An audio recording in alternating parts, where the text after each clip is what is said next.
Good evening and welcome to Moral Politics. I'm your host, Bill Walford. Israel barred reporting, but the world watched from afar a 22-day bombardment of Gaza neighborhoods. Those neighborhoods were jam-packed with grandmothers and children. What justified vengeance so disproportionate on caged and near-starved refugees? My guest tonight, Ed Mast, says Israel surrendered its morals. The scale of violence was revolting, and America is harmed having Israel as an ally. Tonight we examine the attack on Gaza. Was it Israel's self-defeat? How should U.S. policy change? Ed Mast is a dedicated human rights activist, a keen observer of the Israel-Palestine conflict. He is a bona fide playwright and a frequent guest to Moral Politics. It is a pleasure to welcome again to Moral Politics human rights advocate and playwright Ed Mast. Thanks, Bill. Glad to be here. Ed, you stated that Israel sacrificed its morals. What do you mean? I mean that Israel mounted a deliberate campaign of terror and murder against a captive population and told outrageous and obvious lies to justify that. Mm-hmm. Well, you also went on record as saying that the U.S. is harmed having Israel as an ally. Can you explain? For many people in the world, Israel is the face of the U.S. When the U.S. gives Israel weapons to perform war crimes, and when U.S. government and U.S. media propagate the same lies that Israel is telling, the world sees the U.S. performing those war crimes and telling those lies, and the world doesn't forget. Did we witness a massacre? Those Absolutely. 22 days? Absolutely. A slaughter. It was appalling and reprehensible to call it a war. It was the fourth largest, strongest army in the world attacking a captive population, deliberately trying to terrorize, pummel, and murder a population until they would surrender, until they would declare themselves defeated. Huge casualties, primarily non-combatants, children, women. I know that the rhetoric was used that rockets were raining down on Israel, but certainly it looked like F-16s, F-18s, Merkava tanks. The Israeli artillery, the ground forces were certainly more than overwhelming for that kind of conflict. 1,300 Palestinian deaths, thousands more murdered, tens of thousands left homeless, infrastructure damaged, bombed back to practically a pre-industrial period, bombing apartments, bombing government buildings, bombing universities, bombing hospitals, bombing police stations. Bombing ambulances, refusing to let the Red Cross even approach people who were dying. Large number of casualties from bleeding to death while in view of ambulances and hospitals, but those help was not allowed to arrive. And of course, media was kept out the entire time. International media was not allowed in to report on this slaughter. They actually didn't even give an excuse about that because it was clearly that they didn't want the world to know what was going on. Now, Amnesty International, Red Cross, other media have gone in and they've found evidence of repeated war crimes. Not just in terms of the number of people killed, but how they were killed. They were using white phosphorus as well, which is banned, isn't it, for most military purposes? White phosphorus is essentially like napalm. It's a kind of chemical that you drop and keeps burning and keeps burning. That's why it is banned. It was gut-wrenching to think that they would use it in the dense, packed conditions of Gaza. You couldn't use it without knowing ahead of time foreseeable consequences that you were going to be using it on civilians. It was their clear goal to inflict maximum terror, maximum damage, and maximum death. A number of them actually said this. They wanted to deliver a knockout punch, a blow, so that Palestinians would finally surrender, finally admit defeat. And the way they've always talked about doing that is by taking maximum civilian casualties. This is a number of generals have talked about this over the years. We now have an Israeli politician who even used the word Shoah, Holocaust, will inflict a Shoah upon the Palestinians. And that was a promise they kept. Is there any justification to comparing the attack on Gaza to Warsaw? It was very similar to the final Nazi attack on the Warsaw Ghetto. A captive population already imprisoned, already in a prison camp, already disempowered, starved, blockaded, already attacked, already decimated. And then a final attack against resistance. There was resistance, there was Jewish resistance in the Warsaw Ghetto, of course, as well. And the Nazi army went in and smashed them. In that case, took them all away. You wouldn't think it would be possible, but for years now, some Israeli officers have had their troops study the tactics that were used by the Nazis in that attack on the Warsaw Ghetto to learn how to do that close-in fighting in residential areas. You know, it's just gut-wrenching. Did we also witness double standard, or what a lot of people dub as Israel exceptionalism, where it's unacceptable to have an Israeli casualty, but the casualties on the other side can be unlimited, and this just doesn't matter? Everywhere. Double standard everywhere. There were, I believe, 12 Israeli casualties during this slaughter. 9 of them were soldiers. 4 of those were friendly fire from Israelis. So you'd think that would be to the credit of Hamas, whereas the non-combatant casualties among those 1,300 Palestinians killed were primarily somewhere between 50% and 90% non-combatant. Some estimates put as few as 100 so-called Hamas militants have been killed. People don't want to talk about that. The double standard applies to how the story is told. Who broke the ceasefire? We keep hearing that Hamas broke the ceasefire with some of these Qassam rockets. Of course, Israel broke the ceasefire on November 4th with an incursion that killed 6 Palestinians. Hamas actually responded with restraint to that. But then Israel did another act of war, which is a blockade, a starvation siege, stopping food, medical supplies from coming into Gaza. That lasted for 6 weeks leading up to the end of the ceasefire. Hamas had kept the ceasefire for 6 months. There's a lot of people who argue that act by Israel, cutting off food, cutting off aid, cutting off hope, suffocating poverty, is as much a justification for the Palestinians in Gaza to go to war against Israel as anything the Palestinians might have done to Israel with their inaccurate home bottle rockets. Hamas and the others shooting these inaccurate bottle rockets are resisting the Israeli blockade, are resisting the Israeli siege, are resisting Israeli occupation. Resisting occupation is self-defense. Maintaining occupation is not self-defense.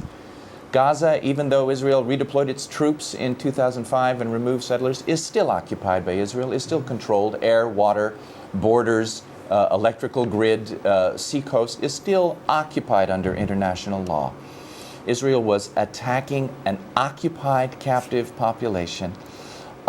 This does not qualify as self-defense. Under international law, Palestinians have a right to resist it, and the words of the law are by any means at hand, including armed struggle. You know, the timing of this war, the 22 days, last hurrah with Bush in office, it seems so transparent. Do you agree that the timing gave away Israel's hand? It was timed around 2 elections. It began, the actual incursion that broke the ceasefire was on November 4th, when U.S. eyes were on the election of Barack Obama. And then the whole campaign was timed to be before Inauguration Day, so that it would still be under the technical watch of outgoing lame duck George W. Bush. So that by Inauguration Day, when everybody in the U.S. was happy, at least the massive slaughter would stop, even though they've actually kept bombing and killing Palestinians. But also, it was timed because Israeli elections are coming up. And the current administration has been In fact, they're seen, next week. They're next week. The current administration in Israel has been seen as too soft. They botched the similar slaughter in Lebanon 2 years ago. They demonstrated that Israel cannot defeat a well-organized guerrilla army of Hezbollah. So the current administration needed to prove that it was tough again before the upcoming election. Right. And that's where we get into all of this Hamas demonization, and if that doesn't work, they turn us to Iran and the connection to Hamas and the existential threat on Israel, when doesn't it look as if Israel is the existential threat to its neighbors? Israel has been the aggressor, the threat in the region for decades. What they wanted to do was deliver this knockout punch to Hamas. They wanted to destroy Hamas. They failed, as they failed to destroy Hezbollah. Hamas is, if anything, stronger, regardless of what I or anyone else thinks about Hamas. Israel has failed. They have defeated themselves in that all they've done is demonstrate that they can slaughter a captive population. They haven't proved that they can defend themselves against an actual threat. They have proved once again that they can't dislodge a small guerrilla resistance. So they've actually decreased the deterrent effect that they were hoping to reestablish. Do you think international public opinion was a surprise for Israel, something they couldn't time? I sure hope they were surprised by it. In 2006, during the Lebanon War, international public opinion turned against Israel, and opinion inside Israel turned against Israel because of the similar slaughter But not of in the non-combatants. United States. Even in the United States, there were questions that there hadn't been before. But of course, the United States is still acting like an ally. So Israel chose to mount a huge PR campaign 6 months ago. They knew they were going to do this slaughter, ceasefire aside. So Israel was hoping to control public opinion. They failed. The mainstream media, not like us, Bill, the mainstream media, CBS, ABC, Bill Moyers, Jon Stewart, have been reporting the truth, which is that this is a slaughter, which is that war crimes have been being perpetrated. Right. There have been tens of thousands of people marching in the streets in the U.S., We're as well hearing as, of course, all over the world. A lot of luminaries from the UN and from the Vatican even. Yep, the UN is, many people in the UN, including the president of the UN, are calling for war crimes trials. Bolivia, Venezuela, Spain are all bringing war crimes charges to the International Court of Justice. So far from a successful PR campaign, what we're witnessing is that Israel, even in the United States, has created cognitive dissonance with the American public. Mm-hmm. American public is told that Israel is the victim, whereas the images, even though they wouldn't let media in, the images were so clear that Israel is the aggressor, is the power, Israel is the terrorist in this equation. But essentially what you're backing up to is that there's some criminality. And that criminality is looking like it's on Israel. Absolutely. War crimes include using military attack against non-combatant men, as well as non-combatant women and non-combatant children. Israel clearly did that. They've used banned weapons like white phosphorus, like this dense inert metal weapons of a variety of sorts. Which is scary that, we've been experimenting with new weaponry, and it came from our Air Force. Gaza is a laboratory in many ways of what to do with the surplus population and what kind of weapons to use to deliver maximum casualty, maximum terror. War crimes would have been the attack in the first place. Even if Israel had only killed 2 people, those would have been a war crime. When they kill 1,300 people and wound thousands more and destroy the infrastructure for 1.5 million Palestinians, then the war crimes mount up. Let them all go to trial. Now, again, Hamas was also firing rockets against the civilian population. Let them all be trialed together. Let Hamas go on trial for the 3 civilians killed in this. And let Israel go not only for the 1,300 civilians killed, but for the attack on a civilian population and a captive population. But now you're backing into another issue of legitimacy. I mean, is Israel legit being there in the first place and then resorting to force to defend itself. The occupation of Gaza by Israel has lasted 40 years. That's why it's illegal.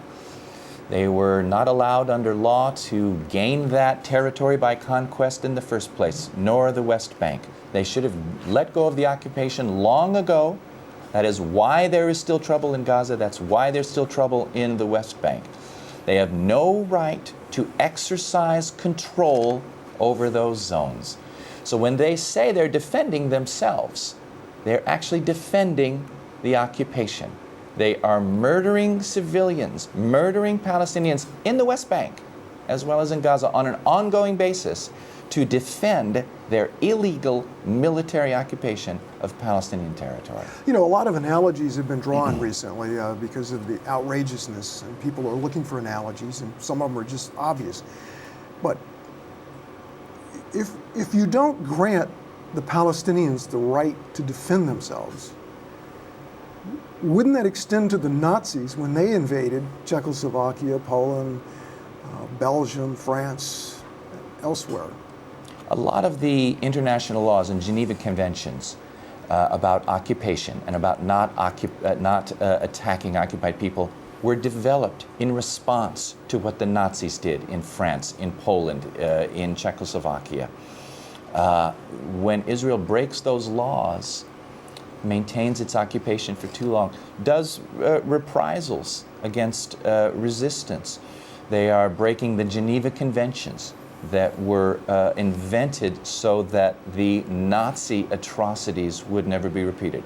Of course, they have been repeated. And again, it's a very clear UN mandate convention that you cannot annex occupied land. So Israel has been, 242, I believe, that Israel is constantly in violation of? 242, UN Resolution 242 reaffirmed that it is not legal nor moral to acquire land through conquest. So and we've had a world court ruling that Israel is illegal in that regard. Israel's occupation is illegal, yes, of the West Bank. The International Court of Justice said that it's an occupation and therefore illegal. The International Red Cross says that it's a military occupation. There's some Israeli apologists who want to say that it's not an occupation. They have no basis in legality or morality. But that brings up the next obvious question that we keep backing into is that, well, is Israel outside the norm of law? Isn't that really the core issue for viewers?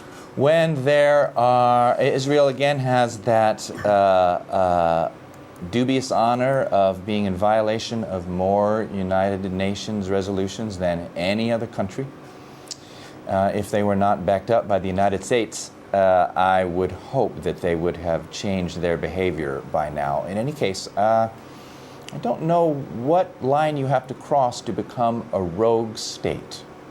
But when you are repeatedly violating international law about occupation, international law about attacking civilians, international humanitarian laws, when you're maintaining an apartheid state, when you're maintaining ethnic cleansing, when you're maintaining a racist system in defiance of repeated international laws, I don't know how long you have to do that before becoming a rogue state.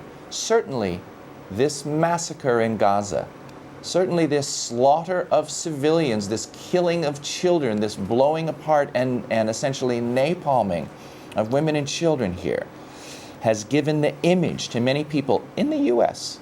as well as around the world that Israel is already a rogue state, that Israel considers itself above the law, which means outside the law.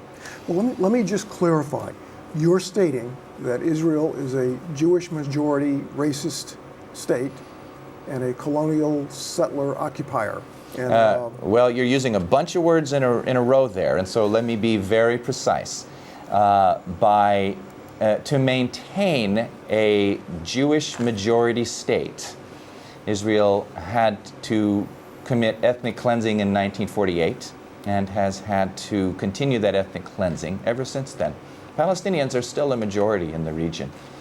And so for there to be a supposed Jewish majority, then Palestinians still have to be driven out, murdered, or imprisoned, or enslaved on the areas that Israel wants to control. So it certainly is a race-based state. Now, it's not the only one in the world, but when a state has to commit ongoing, obvious ethnic cleansing and massacres such as the one that we've seen, then it passes way beyond the bonds of what we can possibly accept. Well, it would make Israel a rogue state. They're outside the norm of international law.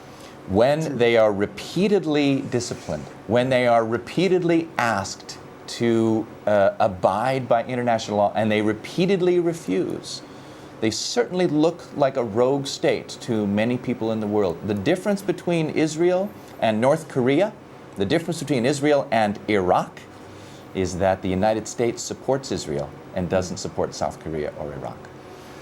Now, a lot of people thought Lebanon 2006 was a turning point, you know, with the cluster bombs that were gratuitously scattered, 2 million of them at the end. It was no military purpose. Israel, have they gone too far this time with just the pounding of a refugee concentration camp? A captive population in prison.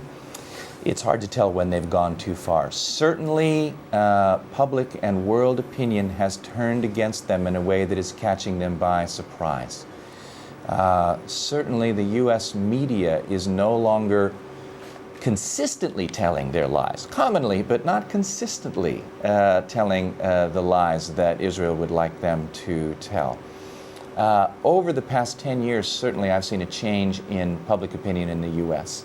So the facade was already cracking, and it's very possible that this could be a huge turning point. They're dancing, literally dancing in Israel at their victory, at their huge ability, as they stood on hilltops with binoculars and dancing at the bombs raining down on Gaza and celebrating their apparent ability to inflict. This is a picture of just what you're talking about. To inflict, yeah, celebrating, dancing at their ability to inflict slaughter upon a captive population. Images like that certainly are turning public opinion against them.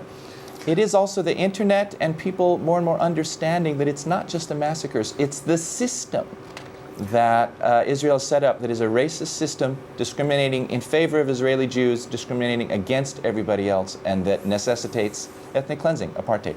Well, you mentioned that the support for Israel, certainly in the sense of outpouring of rallies and support, is waning.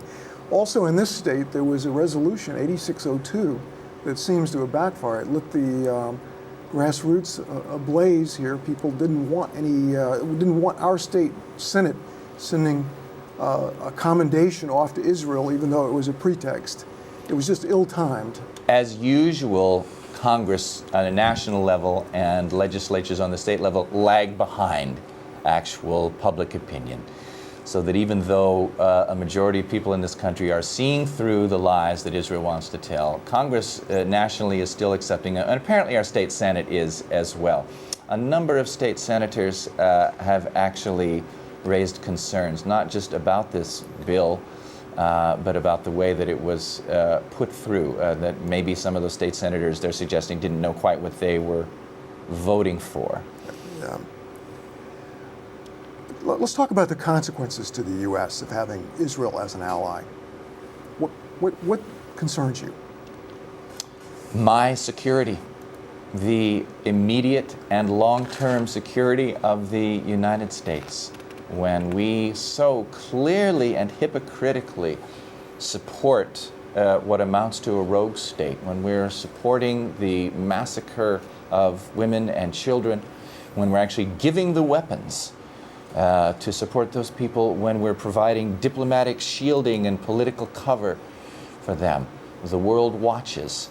And so many of those families, and I have encountered this myself on visits to Palestinian territories, when those children whose parents are being killed, those 4 children that were found by the corpse of their starving by the corpse of their mother, they're going to grow up. Yeah.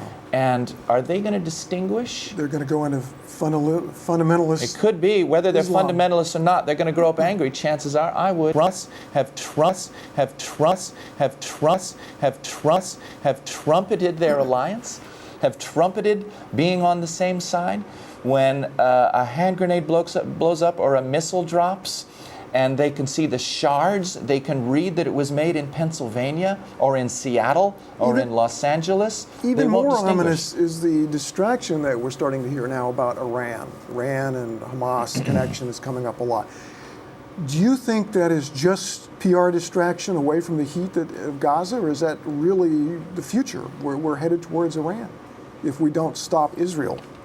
We're headed towards Iran? You mean toward a war with Iran? I'm not sure. Israel might be picking a fight with Iran. I think Israel would like to pick a fight with Iran, and certainly the U.S. was talking about it all the time, so I don't know that that's not possible. The whole notion, they would like to say that Hamas and Palestinian resistance is just because it's supported by Iran. Everybody knows that that's nonsense, that Palestinians are resisting occupation, are resisting ethnic cleansing, are resisting genocide.